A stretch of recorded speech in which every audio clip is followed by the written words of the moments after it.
Hi, I'm Danny from Harlan, and today we're going to talk to you and teach you about how to properly clean your Ugolini visual slush machine every week. To do your weekly cleaning, you're going to need easy access to sinks and clean water, regular and normal dish soap, some clean cloth, the lubricating gel, and cleaned and sanitized containers or jugs.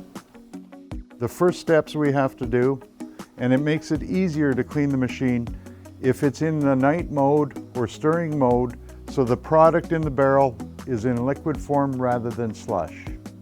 The first step is to empty your barrel. Set the product you just took out of the machine aside, as you can reuse it. We have now removed most of the product from the barrel, and to make it easier, we will give it a quick rinse with clean, cold water. You want to put enough water in the machine to cover the outer spiral. With your cloth or brush, wipe any residue on the top of the bowl. You may turn the machine on in the one position. This will help loosen any stuck product. Next, we will empty and discard the rinse water. The next step is to remove the barrel.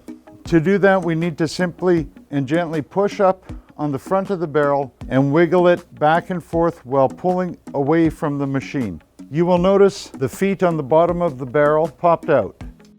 We will gently wiggle the barrel back and forth while pulling out.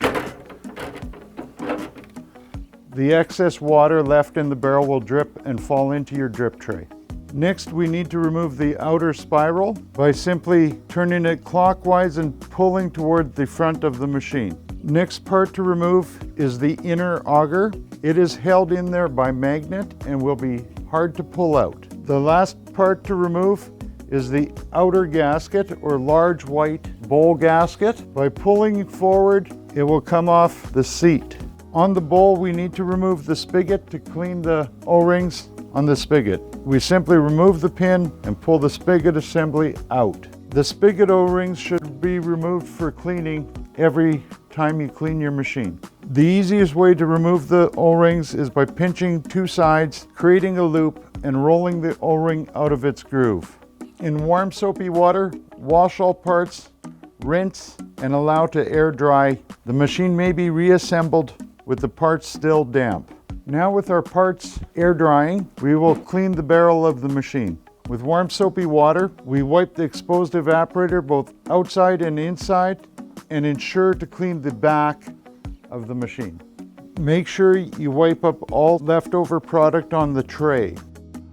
Next step is to take some clean water, no soap, and rinse off all soap residue from the washing procedure.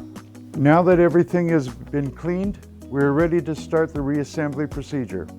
We start with our large white bowl gaskets. These gaskets do not get any lubrication, and you will find your gaskets may have discolored from some of the colors in the slush. The gasket does not need to be replaced unless it is leaking slush. We simply slide the gasket back on and make sure that it is seated in the proper groove. Our next step is to replace the inner auger. Before we do that, we need to add some lubrication to the white bushing. The next step is to reinstall your outer spiral. It aligns with the end of the inner auger, and the two catches must mesh together in a counterclockwise fashion. Next, we slide on our cleaned bowl. We first need to add some lubrication into the centering cup. We want to ensure that the feet at the bottom of the bowl get locked in to the groove on the front of the machine, simply by pushing backwards and down. The last step is to put the O-rings back in and lubricate them and replace the spigot. To replace the spigot, we simply drop it in the hole and line up the pin. Lastly, we want to make sure that the underside of the light box cover is nice and clean. Please do not submerge light box cover in water.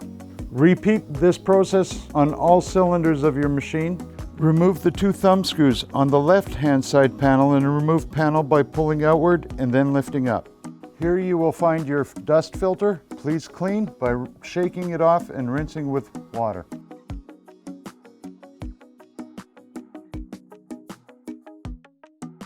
We are ready to refill and start making slush again.